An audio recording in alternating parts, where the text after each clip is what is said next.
Grab your cup of coffee. Sit down for a story. Let's all go exploring. Making it after 40. Making it after 40. Making it after 40. Hello, friends. Welcome back to the Making It After 40 podcast. I am your host, Lisa Rodriguez. I am an actor and writer who is still trying to make it after the age of 40. On this show, we explore what it means to be an artist trying to make it as a middle-aged person. Truly, welcome back. As I mentioned in the intro to last week's episode, I'm switching things up with the format in that I will be doing seasons. This will allow me to find the harmony between my work, my family, and my creative obligations, which I say obligations, but I think we all know it's the creative interests, the creative desires, the creative must-haves in my life. I'm so excited to be back and have some amazing guests and conversations that I cannot wait to share with you all. So this week, my guest is Mary Payne Moran, and Mary is our first chef on the show. Mary is a chef by trade and has not only worked in some of the finest restaurants in Los Angeles, she has also opened up her own restaurant, started a YouTube channel, been a food decorator on set, started a cooking school, and recently she launched a children's book on nutrition. This book is actually what triggered me to reach out to Mary, as she's had this book idea for years and years and made efforts to publish it in the past, but after a number of rejections, she set it on the shelf. You'll hear in this episode how Mary finally fulfilled her dream of releasing this children's book and then finding that it has been so well received. It is sold out. Well, it was sold out on the first day that it was released. I have to look to see if you can buy it now. Hopefully you can. So, with that excitement in mind, please enjoy this first episode back of me and Mary chatting it up. Thank you so much for being here, guys. Okay, so today on the show, I have Mary Payne Moran. Did I say it's Moran, right? It is Moran, but a lot of people say my last name better than I say my last name. So I always let anybody say my last name because they're going to say it better than myself.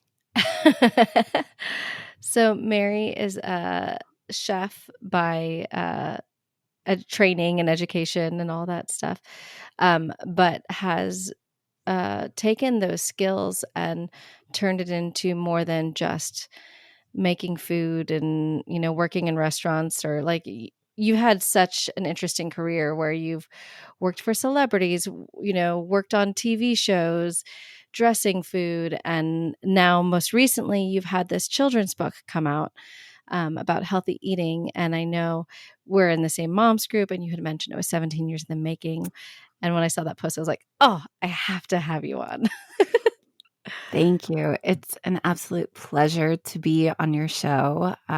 We as moms, we've got to stick together. And we know when you put something out into the world like I've done, it's a really courageous move, especially when, you know, I'm 42, and this is something that I have loved since 2006 is when I started developing the story and the characters.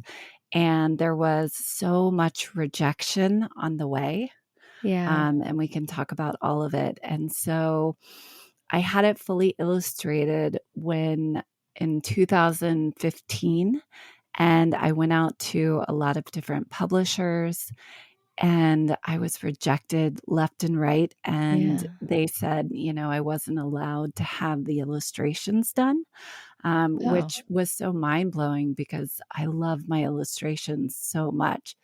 And so I put it to bed, and I was a mom, and I did some other really great things, but they were smaller capacity. And then in September of last year, I decided, because my cooking school that I've created for kids and adults is going really well, I thought it was a perfect time to dust it off and just self-publish. So that Yeah. is where I am today. And it's been, when it came out on February 2nd and sold out the first day, it was just mind-blowing. Oh my gosh. That's so magical. And I think sometimes that's the way it is with projects, right? You have the idea and you kind of have to like put it down. It's not time yet. And so Yeah, you waited for the perfect opportunity and when it was needed, when it was recognized. Yeah. that's exactly what happened. Uh, in 2006, so my career has been very up and down, and Hmm. I've done a lot of different things, but they all kind of fit together. I was looking at my career holistically, right? So I wanted to understand what it was like to be able to cook food and Hmm. then to make it beautiful and then to understand kind of the healthful side of it. Yeah. So I took all of these different jobs that don't necessarily line up. Somebody who is a professionally trained chef, they will typically go down the restaurant path and they'll stay on that path for the duration. Right. But mine was full of lots of different jobs. And what it allowed me to do was see people and their needs. And I created this, I called it, what did I call it? It was kind of a health and nutrition tour. Okay. And I went to Oklahoma, which is where I'm from, and in cities in California. And I Mhm. went to public and private and colleges, and I was teaching health and nutrition. And for the schools, for elementary schools, I had created these vitamin characters to help teach the kids why they should eat carrots or why they should eat, different vegetables. Mhm. And the vitamins were a way to help the kids see it in a different way. Yeah. And so I had coloring sheets, and then I would put the vegetables by each vitamin. And as I would go from school to school, they started talking more about the characters and, talking about the different um, things that they should have, like their superpowers, or, with vitamin A, she has really long blonde hair because vitamin A helps your hair. Yeah. Right. And in the book, vitamin A sees a note in the dark because vitamin A helps your eyesight at night. Okay. And so there are these really great things that the kids helped me develop. And we even had a moment where I asked the kids, I said, should they be like actual people with like letters on their chest? And in a giant uproar, the children were like, no, we want them to be letters. And so, they won out. But it Yeah. was a great journey. But that was the beginning. And it was a really, really special time to kind of just have a firsthand interaction with kids Yeah. that felt really passionate about something. Yeah. Well, it's really neat that you gave the kids the opportunity to chime in and share their perspective and share like their insight and their creativity. I do think that the more people do that, the more successful the projects can be with kids. Cause like, yeah, I was listening to a Malcolm Gladwell book and they were talking about with Sesame Street when Mm, they were first developing it. They had like some kids watch the show and they like tracked their eye movements and whatnot. And they realized that the way that they had first set it up, which was there was Sesame Street was just people. And then the interstitials would have the puppets, but they would never combine the people with the puppets. And they were mm, losing the kids when they would go to the street, which was supposed to be the glue that held everything together, they'd lose the kids because the puppets. So like, 30 days before launch or something, they went and they reshot everything, adding the puppets into the street, and it became what it is today because they listened to the kids, because they realized that like the adults don't fully understand. So it's really great that you listened to the kids. It's true. There is a part in the book where, they're taking Franco Fry to trash station, which is essentially the jail, right? Mm-hmm. And the kids, when we were talking about it, that was directly from one of the camps I used to teach at the art camp out in Agora. And Okay. so I would teach 100 kids a day almost, ages 4 through 9, how to cook.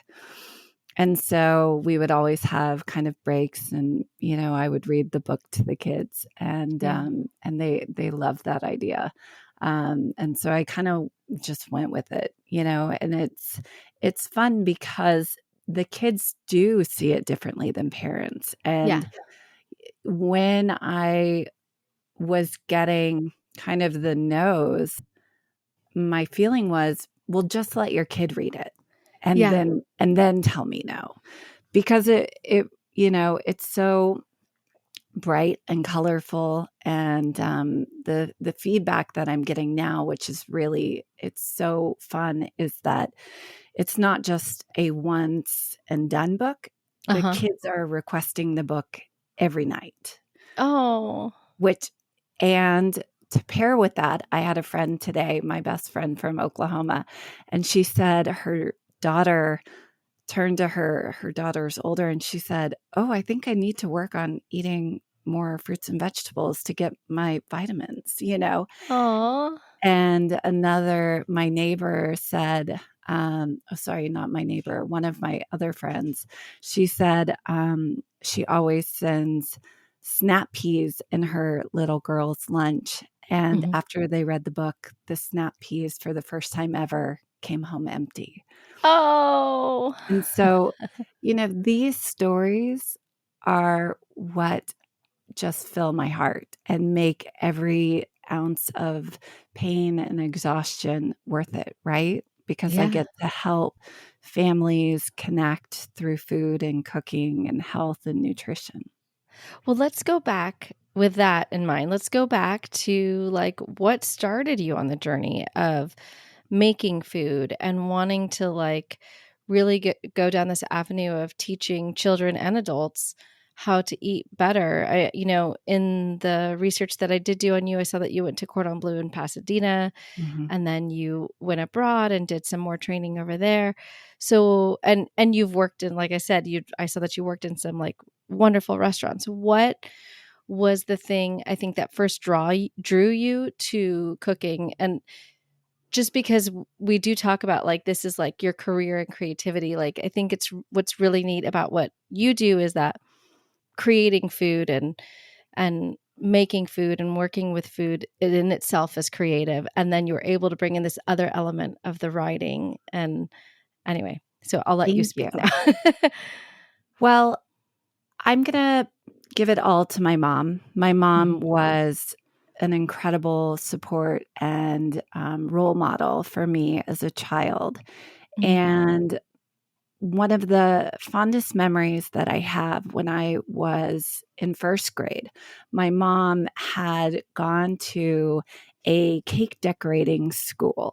She was a stay-at-home mom, and so this was really just crazy that she decided to go and do this. Yeah. And my mom was very artistic in a different way. She was very, she loved to cook, and she and I cooked and we sewed, and, she supported my ceramics project. I mean, she was always just right there supporting whatever creative avenue I was going to go down.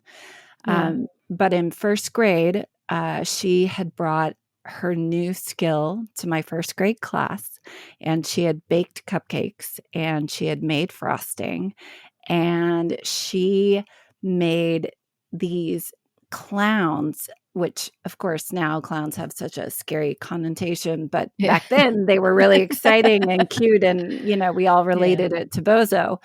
So the clowns were three-dimensional, and they were sitting on top of the cupcake, and the kids were just enamored with her and her skills. And then my mom, she didn't really do too much with the cake decorating, except for on our birthday parties, she would make these gorgeous and elaborate cakes. But when I reached high school, my mom started a gingerbread business, which is what essentially we see at Trader Joe's and Walmart now, right? Like the kits. The kits, right? So my mom created the kit. She didn't have the funding to take it national, but in Oklahoma City, she was known as, the gingerbread woman. That's so cool. So cool. And how innovative for her right? to like take that on and do it herself. That's so cool. She had a business partner, and her business partner was in charge of the gingerbread, and my mom was in charge of creating the kits and also decorating. So my mom would make these, incredible 2-3-story gingerbread houses or gingerbread sleighs. And as a high schooler, I would stay up with my mom sometimes until 12, 1 o'clock in the morning. And I was making sugar toys. So we were turning all of the different candies into, toys that would go underneath like the Christmas trees that we would have on the landscapings. So I kind of developed this really big love for kind of beauty and art and decorating with food. But I never thought I would be a good cook. And I even remember very, very vividly saying to my mom, I'm just never going to be as good of a cook as you are, Mom. Oh, because I thought, it looks so hard. It just looked so hard at that time.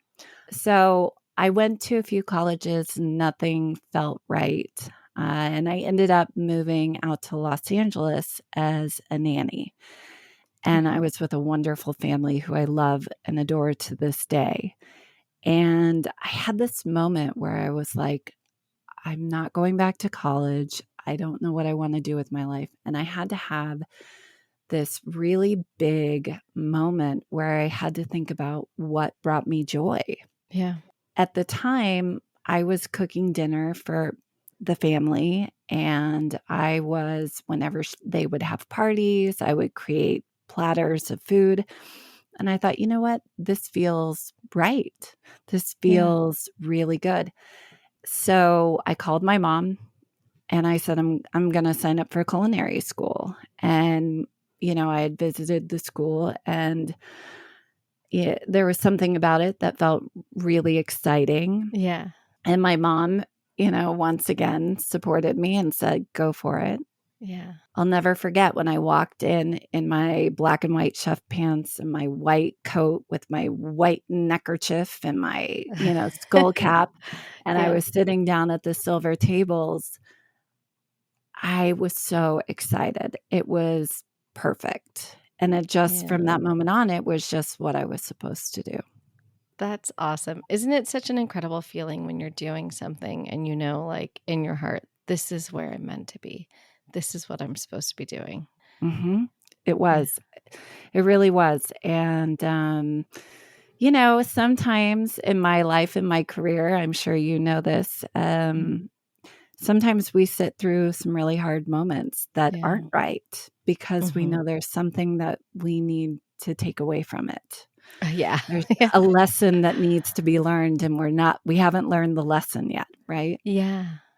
Yeah, I've definitely experienced that even in some of my more recent jobs. When I encounter something, I'm like, oh, this feels like a pattern. I've come up against this before. Okay, I need to get through this and figure out the right way to handle it so that way I can move on. Yeah. Yeah. Exactly. Mm-hmm. Exactly. And we are given those moments multiple times until we can recognize them, use them, and move on. Yeah. I would say the restaurant world was that for me. Yeah. I recently was able to watch The Bear, which I don't know if you've watched it, but it I have. is the ticket episode where the tickets are just pouring out Oh, of the ticket machine uh-huh. happened to me when I opened a restaurant in LA. And I had to just pause it, take a second, and then I could finish the episode. Oh I my kind gosh. of I was determined at that point to sit through that episode because I was like, okay, I can get through it. I can get through it. It was so traumatic. Well, it's so funny. I have my sister-in-law's brother. He's a chef, and this past Thanksgiving, we're all sitting around and we're talking about the show. And I was like, "Have you watched it?" And he's like, "Oh yeah, I watched 2 episodes and I was done. It's too real." He's like, Mhm. "That's my life. I live it. I don't need to sit down and watch it and go through it again." Yeah. It's true. It's true. Especially when you're running a restaurant, there's a lot to be said for being a line cook and being able to just cook the food, make it look beautiful and send it Mhm. out to the customer. But when you're a head chef, it's not the glitz and glamour that they make it out to be. There's Yeah. billing and invoices and paychecks and staff not showing up and the dishwasher not working. There's a Yeah. lot of very unglamorous things and not only that, you have to know every position. So if Yeah. somebody doesn't show up, which is so common, you can jump in and fill that position. Oh man. Yeah, because there's really very little forgiveness on the patron side. Like the patrons just expect that things are going to run smoothly and then they're going to have their food. And if it's not exactly the way that they're expecting it to be, or it's not, the way that it's portrayed in the menu, then, there's no room for human error None. from the patrons. None. It's funny. I love good food. We went to a restaurant last night. We went to ramen. Ramen is my new favorite food right now. Mm. And it is truly just the best ramen place ever, but it is like bright lights, quick turnaround. You sit, you slurp them up, and you get out the door, Yeah. with some friendly, hey, how are you? Great to see you again. But it's just great food. And Yeah. I love it so much. And it's not like the big fancy over the top crazy 8 courses. It's just get in, eat some good ramen, get out. Yeah. And I don't know about you, but I don't have time for more than that in my life right now. Mm-mm. Yeah. I really very rarely, I mean, we hardly ever eat out these days. But yeah, when we do, it's usually like we're not sitting down for 2 or 3 hours. No, no. Those days are on hold for me right now anyway. Yeah. Yeah. Yeah. So then once you started working in restaurants and you realized it wasn't for you, how did you look to pivot out of it? Because I'm sure you still had your love for food. It sounds like it didn't spoil that part of it for you. So it did not deter me away from my love of food. And I was also kind of crazy, I guess, in my 20s. Um, I was a very determined human being. So I was running my own catering business. I had started Oh, my own wow. YouTube channel, my own blog, and I was food styling while I was working in restaurants. Oh my gosh. Mary, wow. That's a lot. I loved to work and I loved my craft so much. Mm. And so I was, once I would kind of go in and out of the restaurant business. I would kind of Mhm. when I worked at Michael's in Santa Monica, which was really one of the finest restaurants in Los Angeles at the time. It was in Santa Monica. And it was certainly the nicest restaurant I had ever eaten at. Yeah. I had worked there out of culinary school, and it was my first job. And I loved the attention to detail, and I loved the high-end products Mm. that they offered. That was really, really fantastic. But I hated the ticket machine. And the expectation was really, really hard. I had made my way up to pastry chef, but I hadn't figured out time management yet. And Okay. so I would come in and I would have, I don't know, like 200 apples to peel and also like 18,000, not really, but a lot of cakes, a lot of breads, a lot of everything. Yeah. And so when I left Michael's, that's kind of when I started multitasking in jobs. Mm. I knew I loved some aspects of that restaurant. And so when I left that restaurant, I started private chefing, food styling. I started catering. I started my own catering business. And I started the blog and the YouTube. I have some really ridiculous first YouTube videos, and they're so bad, but I can't bring myself to pull them down. They're hilarious. That's okay. It'll fuel something one day. Yeah. No, I mean, they're cute, right? They're Yeah. 22-year-old me, very thin and very pretty, talking about how I have to cook in a terrible kitchen. But anyway, I love to work and I love to multitask. I think everything came for a halt for me, and my life kind of stopped when I was 26 or 27. I can't really remember. And I was working a dream job after I had been a head chef. I was like, oh, no more head chef. I was the head chef at Larchmont Grill. And I was like, oh, I can't do that anymore. That's too much work. I just need a break. I need to work with somebody who's brilliant and just work by their side. And so I went and worked for Suzanne Goen, who owns Luke and AOC and a few other restaurants. And I was also at the time catering, and I was running a food delivery service. Like I said, I like to always overwork. Before like DoorDash, or was it like for? Oh yeah, before DoorDash. Yeah. And I sneezed, and I ended up on the floor. Oh. And I blew out my back, and I had to have back surgery. And so my whole world came to a stop. Oh my gosh, from a sneeze. From a sneeze. Wow. So it was like I was paralyzed on the right side of my body. I couldn't move my arm. I couldn't feel my arm. It was so, so, so, so bad. And I told Suzanne at the time while I was working for her, I said, you know what? I have to rest. Yeah. And she was so gracious and respectful. And so I took some time, and then after 6 weeks, I went back, and I couldn't cut it. I couldn't keep up with it. And I was devastated. And so I told her that I couldn't work for her anymore. And of course she understood, and I had to have back surgery. And so I have a fake disc in my neck, and they did a discectomy on my lower back. And while I was recovering, I was like, now what? Right? Because I was a woman who worked so much and loved to work. And so I, of course, being a multitasker, I did an online course and became a nutritionist. There you go. While you were recovering. While I was recovering. All I could do I'm was laying in read. bed, so I might as well do something.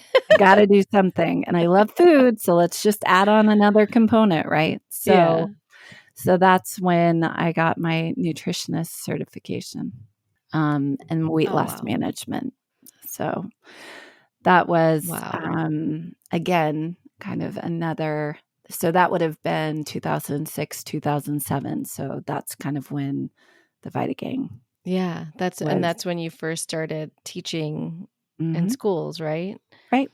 Yeah. And so did you just come up with a concept of, did you just start approaching elementary schools about teaching in their schools, or did you start up with a company that was already there? I mean, I built it from scratch. I created. Oh, of course you did. Based on your story. Of course you did. Of course I did. I had no idea what I was doing. And Yeah. I came up with a format, and it was called Vegetables or Not, Here I Come. And that Okay. was the tour name. I don't know what it means, but I loved it. And so the tour was, I would talk about health and nutrition with the vitamin characters. We would do guessing games with fruits and vegetables. And then I did a science experiment with vegetables. Oh. And I would take an acid and a base, and I would add purple cabbage water to it, and the different acids would change the color of the water, which was really exciting for the kids. Oh, that's cool. It was very cool. And then after that, I would do a, a vegetable stir fry, and I would do Okay. a giant cooking demo for everybody. And then the kids would get to eat what I cooked. Oh, very cool. And so I would just send it to different schools. And I started off with like, ooh, I know you as a parent, so can you put in a good word for me? And then I would get in one school, and then I would use that to get into another school. So That's really cool. That's how exciting. And it sounds like it went pretty smoothly for you. it But was great. then, I mean, and there was one that was hilarious and didn't go smooth, but lesson learned and move on, right? That's just the way it yeah. is. Yeah. And so then all along the way, because you had these characters that you created, you started coming up with a book as you described. And so you had mentioned that you faced a number of rejection.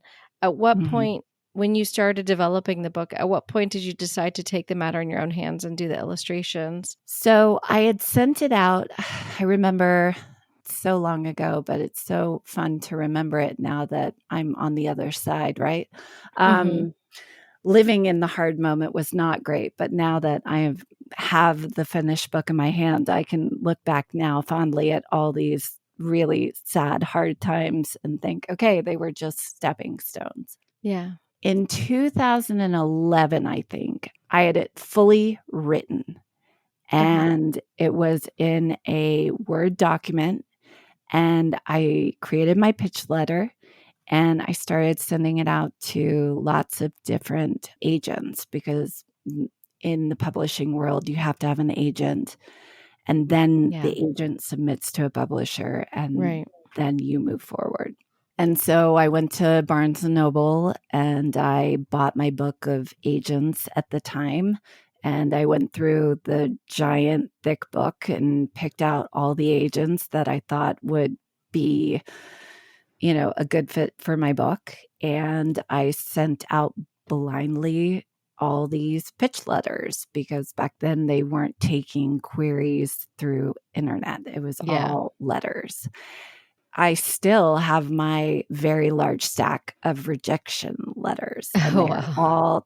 they all have a rubber band around them, and they're sitting in my cabinet. And I don't know, I had to hold on to it. And I just thought, you know what? The general consensus was I didn't own a restaurant, and I didn't have a big enough social media following. And so I didn't have enough YouTube subscribers. That was the reasoning behind it. Yeah. Yeah. So then I thought, you know what?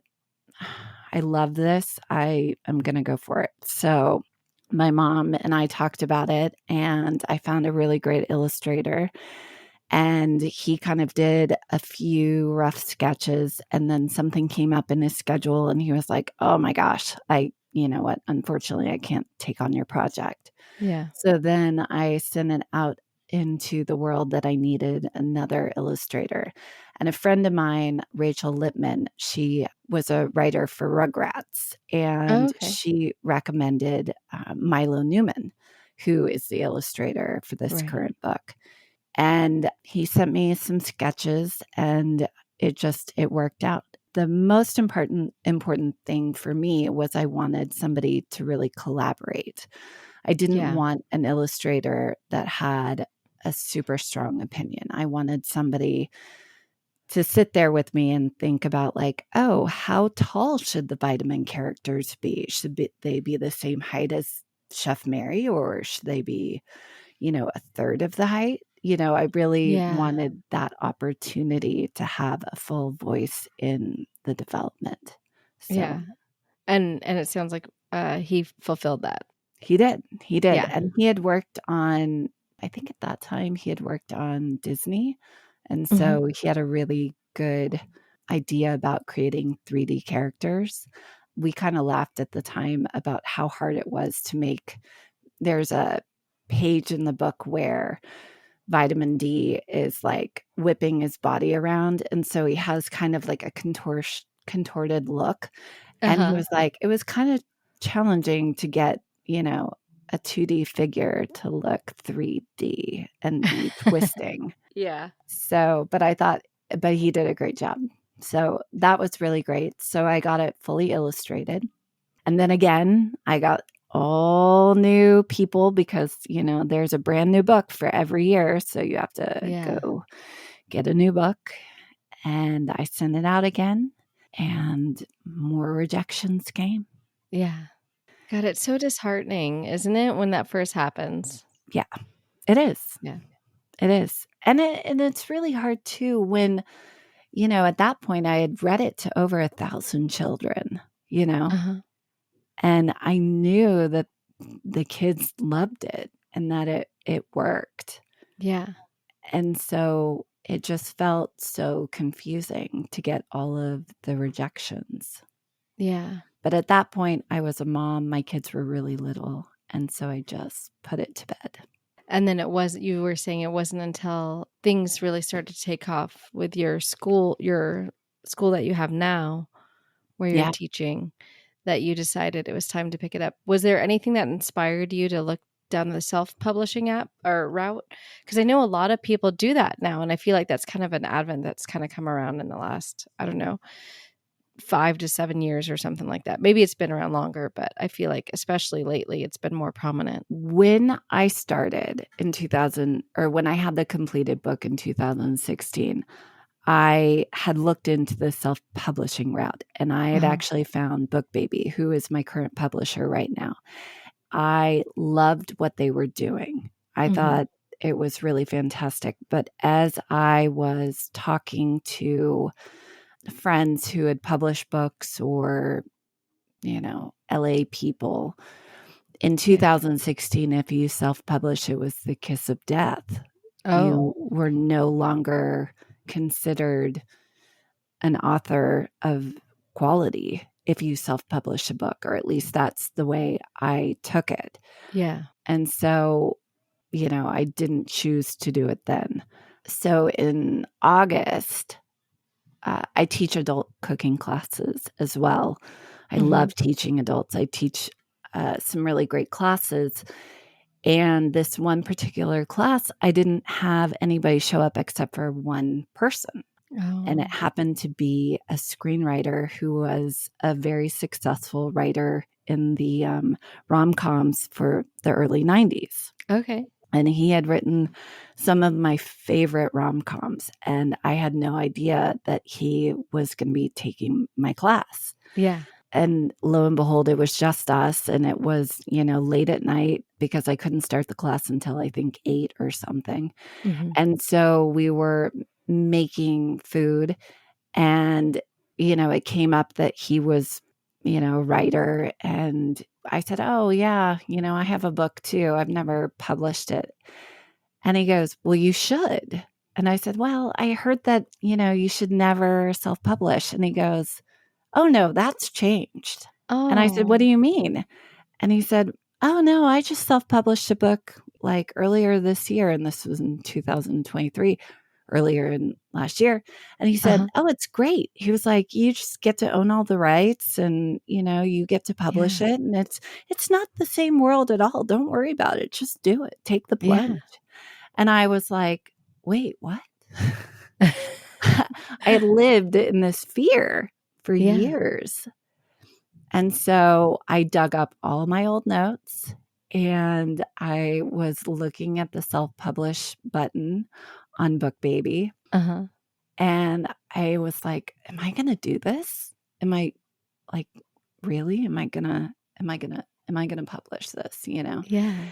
And then I remembered one of my best friends, I had given a paper copy to her kids. Okay. And they had read it so much that it was threadbare. Because Oh. every night for a year, her son wanted that book read. And I kept remembering that. And I thought, you know what? I'm going to do it. And so I pushed the buy button. And I got real nervous. So I pushed buy. And then it was all the questions. And it was like, do you want a professional book cover or do you want a okay book cover? Do you want high quality pages or do you want regular pages? Do you want it hardback? And I thought, you know what? If I'm doing it, I'm going all the way. Hardback, glossy pages, super professional. It's going to be amazing. Yeah. And so I submitted it to the publisher. And at the time, I had this other woman who formatted all the words. And when I sent it to BookBaby, they were like, your page is too big. You're going to have to shrink it down to fit our dimensions. Oh.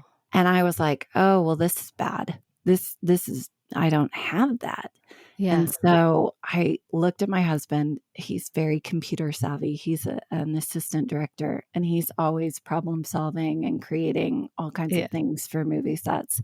Yeah. And I said, oh, I'm so frustrated. I can't print this. I can't submit my book because of the fact that the letters don't fit on the page and it won't work. And he looked at me and goes, give it to me. I will redo it for you. And I was like, you can't. I was like, you can't possibly be willing to rewrite and reformat my book in a matter of days. I've got a deadline I have to hit. And he goes, don't worry, we'll get it done. We will get this done. And so here he was in his office, like reformatting and refitting every single page. And we used the initial format to be able to set all of the fonts and make sure that they fit on the illustration the way it was done originally.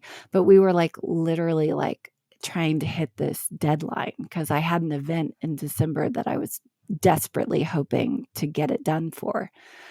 And so we got it done and we submitted it and it looked amazing. And then BookBaby was like, now it will take 6 weeks.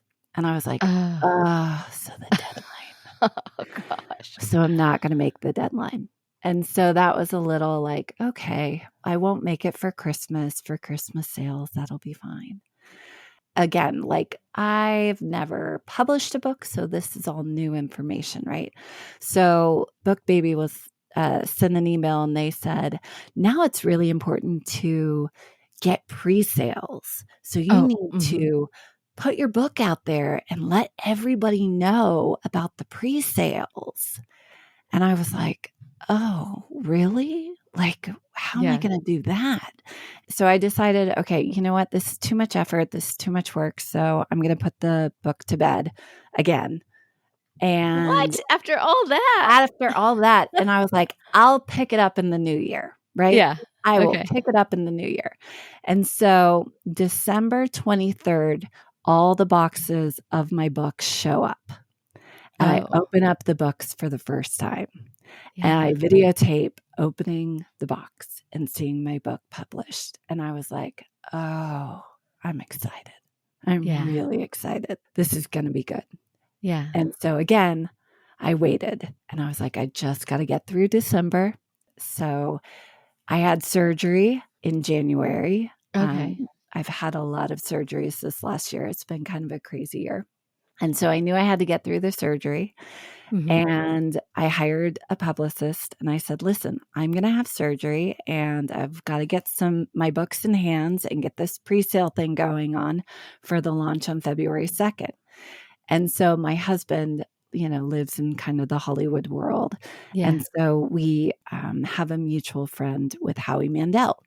Okay. And so my husband was like, let's just send it to our friend. And if, let's see if Howie likes it. And if he does and he wants to take a picture with it, great. that would be fantastic for pre-sales. And in my Yeah. world, in my mind, I'm like, oh, Howie's not going to, yeah, okay, Yeah. sure, And so I'm sitting on the couch and I'm kind of recovering. And this photo pops up on my husband's phone, and it's Howie Mandel holding my book. Oh. And he loves it.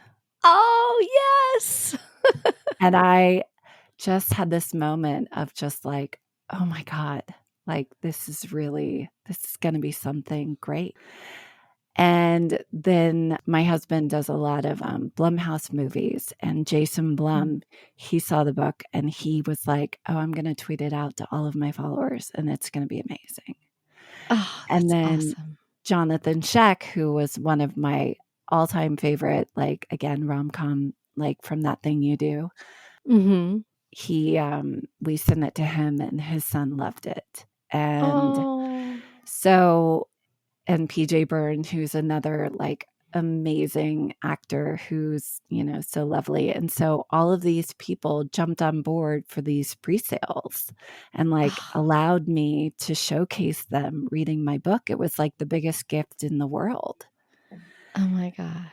And so the day it came out, it was February 2nd, and I was going to a doctor's appointment, and my husband goes, I can't buy any books. They're out.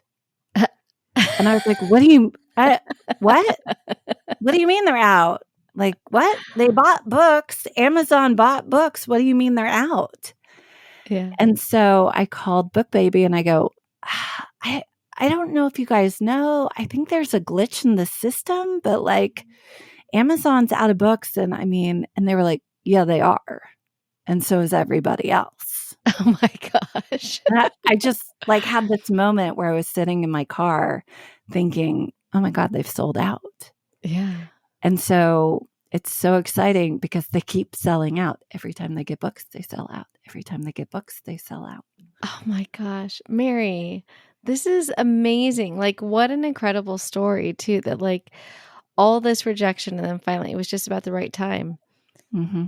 It really was about the right time. And then like having, waiting for things to change so that self-publishing became a viable thing. Right. But truly, like to me, it sounds like it's way better this way than it would have been if you had gone through an agent and stuff, because you might have gotten an advance, right? Yeah. But then like they would have gotten a cut and all this stuff. And now you own the rights Mm-hmm. and any money you make is yours. You don't have to give anybody anything. No. And I have to take a cut from Amazon and other places, but Sure. but it's mine. And I'm so excited. I'm working on book 2, which will be That's what I was really going to ask you. exciting.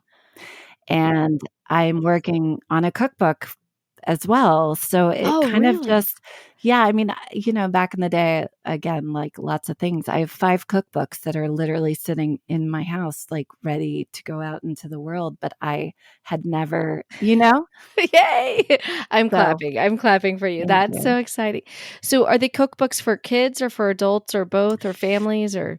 So the first one that will come out, and my hope is that it will come out the end of this year, available for Christmas or the beginning of next year. Okay. And it's all of the recipes that I have created for my cooking school. So it's kind of, they're family recipes that are slightly elevated so that both kids and adults can enjoy food together, with like little blurbs on like, because I don't know about you, but my kids still eat buttered pasta with salt. So it's like, how do you take that buttered pasta and make it work for adults? Yeah. So it'll be perfect for the next book. Yeah. And I'm very excited because that truly is my next dream, is to have a cookbook that I can say, here, all of these recipes are great. You're going to be able to make multiple dishes and your family will be able to eat them, right? That to me is the joy. Yeah. And then I don't know if you're thinking of this, but if you're considering doing a cookbook for kids, I remember when I was growing up, my cousin used to cook a lot. Mm-hmm. And she got a cookbook for kids when she was like, I think she was like 10 or something. And so she and I used to like make, they were like recipes were designed for kids to be able to make on their own, or like with the help of a parent if there was like a stove or whatever. But I think at that point we were kind of, I don't know, it was the early 90s, 80s. So we were kind of doing stoves on our own. But yeah, I think that would be fun too if you ever Well, have my cooking inspiration. school, which I'm really, really proud of, is that when kids come into my school, I I don't look at it like a soccer or an art class, but I look at cooking as a life skill Uh-huh. and a necessity versus something that is more for just fun and Yeah. enjoyment. Like it's a life skill. Like children need to learn how to cook. Yeah. They'll have it for the rest of their life. So when the kids come into my class, like for instance, this week they made spring rolls. And Uh-huh. so my school is for 8 to 14-year-olds. And the kids come in, and I have the vegetables in their original state. So a head of cabbage, and, an unpeeled carrot. And so the kids will peel the carrots on their own. Everybody's required to do their own work. So it's no group Yeah. work. And so here's a 9-year-old who's peeling the carrots, and then she's chopping all the vegetables into julienne shapes, so long strips. Yeah. She's mincing cabbage, and then once that child's vegetables are all done, we collect them on a tray for that child, and then they have to saute them on the stove by themselves. That's And then awesome. after they saute them, then they bring them to the table and they fill the spring roll. They coat it with egg wash, and then they fry it all on their own. And then they make Oh, that's their so sauce cool. to go with it. And so I absolutely, definitely want to have a kids cookbook that Yeah. helps both parents and kids feel confident in the kitchen. Parents giving them the courage to let their Mhm. kids cook. Yeah. I think that's great. It's so necessary. I know even for me, sometimes I'm afraid to like let the kid too close to the stove or whatever. But Mhm. I have a cousin who teaches in a Waldorf school, and she Mm. lets, like the 4-year-olds use a needle. And I'm like, well, but they're going to, hurt themselves. And she's like, right. And then they'll learn. Don't poke yourself. Pay attention to what you're doing when you use the needle. It's Right. just a poke. They'll be fine. Yeah. you know? So Yeah. giving them that opportunity of, to like kind of learn and give them the chance. Yeah. Yeah. Yeah, it's important. One of my students, she was moving the pan from the stove to the table, and instinctually she just grabbed the pan and she burned her hand. Hmm. And, calmly, she goes, "Oh, I burned my hand." I go, "Okay, let me see." And so I flipped her hand over, and I could see, a couple of little burn things. And I was like, "How are you?" And she goes, "Oh, I'm okay. I'm not going to touch that pan again. I needed to grab that towel." And I was like, "Yeah, great." Yeah. Yeah. I'm like, "Do you want me to let your parents know?" She's like, "You can, but I'm fine." I was like, "Great." Yeah. Yeah. They're fine. That's how they learn. They're doing great. That's Right? really cool. And I love like, sorry, just going back to the idea that you own the rights still, like you could even like pitch a cartoon with the characters because you Mhm. have the rights. That's so, Mhm. so exciting. I'm so excited. I can't wait to get the book. I haven't gotten the book yet. I know, I'm Clearly it's sold sorry. out everywhere. I will say Book Baby does have it, and one of the reasons to go through Book Baby versus Amazon is it's a faster delivery, it's a Mm, faster turnaround. I okay. mean, it was important to me to have it available on Amazon because I feel, unfortunately, like our life is kind of Amazon based. Yes, One it click, is. right? It Yeah. makes us more legit if it's available on Amazon. Yeah. But the drawback is it will take like 3 weeks. Yeah. And Yeah. so if any of you are interested in buying the Vita Gang Mysteries, Who Stole Vita D, I encourage you to buy it through bookbaby.com. Okay. But if you are an Amazon buyer, I would say go through Amazon, but no, it's going to take a little bit longer. Okay. So bookbaby.com. Mhm. And then do you have social media for people to follow? I do. Okay. So when I was in my early 20s, when I was, moving mountains, a friend of mine said, oh, you should call your catering company Hail Marys, like you're coming to the rescue. Oh, And I yeah. said, sure, why not? And Yeah. then I started writing for the Washington Times. That Mhm. was where my first editorial was. And my editor at the time goes, oh, you should be called Hail Mary Food of Grace.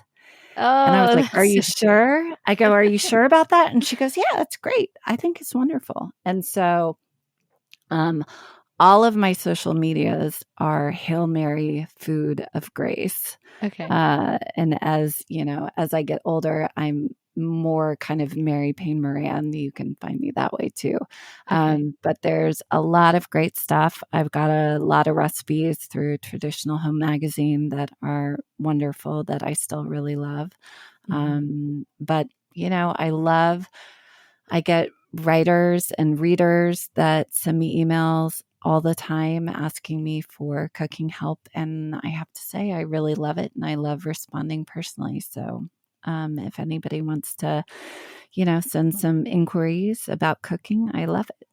And are you still teaching classes in the Los Angeles area? I am. I haven't put any adult classes up recently because I just moved kitchens, which has been quite an undertaking. But my cooking school and my summer camp for kids, I just released Oh, that's dates. right. Mm-hmm. I And just saw that flyer. yes, and they fill up really fast. So I recommend if you want to get your kid into my cooking camp, you don't wait.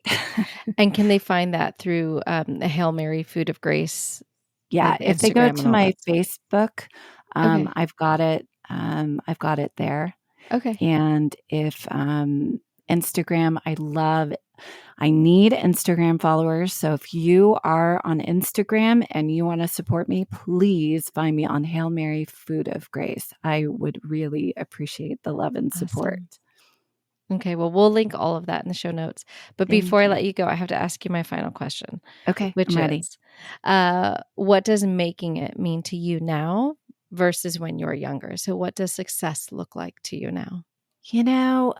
Success is being happy and confident in what I've created. And when I was younger and I was trying to quote unquote make it, I wasn't confident in what I was doing yet. I wasn't 100% sure that the recipes that was putting out was good. Yeah. Now, yes, I feel really confident that you're going to love my food and the things that I offer. And if you don't, I actually want to know why so I can make it work. And that I think is the difference between having success now is that I want to know what others feel, think, and I want to consider it and make changes and really listen to other people, which I don't think I did when I was young. Yeah. Yeah. When you get older, you can handle the feedback a little bit better. I think so. Yeah, yeah. Well, I'm so happy to have had you on the show. I love your story. It's so inspiring, especially I'm sure that a lot of us out there have a book in our heads that we've Hmm. been sitting on for years and years. I know I have at least one, but maybe a couple. And even for me, like children's books have been something that I've always thought, well, like I do have these ideas, but who am I to write that or publish that, and hearing how you really went for it and developed it and put your own time and money into it. And then it has turned out the way that it has is really inspiring. Thank you. I feel so lucky, and what I will tell you is that I encourage you to do it, because when we can follow through with our dreams, it doesn't matter what the reaction is from other people, but if we can fulfill our own dreams, there is a sense of satisfaction, and just completing things is so rewarding. And of course, the enjoyment and excitement from everybody else is the cherry on top. But just receiving my book in the boxes, that was enough. That's awesome. Yeah. That Thank is you awesome. so much. Thank you so much for having me. I'm in awe of you and what you've created. And I feel so blessed and so lucky to have been on your show and had this opportunity to share my story. So thank you. Oh, thank you. I mean, that's so sweet of you to say so. And that's so generous. I feel the same way. Awesome. Well, thank you for taking the time. And again, everybody, you can follow at Hail Mary Food of Grace. And can you say the full title of the book again? Yes, it's The Vita Gang Mysteries. Who Stole Vita D? There you go. Okay, so look it up, people, and give Mary a follow. Thank you, Mary. Thank you all for listening to this week's episode. You can follow Mary on Instagram at Hail Mary Food of Grace. You can get her book, The Vita Gang Mysteries, Who Stole Vita D, on Amazon, Barnes & Noble, BookBaby, or request it at your local bookstore. They usually will order it for you. I'll include the Amazon link in the show notes along with the BookBaby link. If you're enjoying the show, please don't forget to rate, review, and subscribe wherever you listen. And you guys, if we can get more listeners and I could get some sponsors, then I might be able to produce more episodes more frequently, because I can hire an editor. And that would be amazing. If you're enjoying the show, please share it with your friends. Get that word of mouth out there. That's the best marketing. Please be sure to follow the show on Instagram at Making It After 40, the number 40, and to catch up on what I'm doing when I'm not podcasting, check out my Instagram at Lisa Rodriguez. Thank you all for listening and have an excellent week.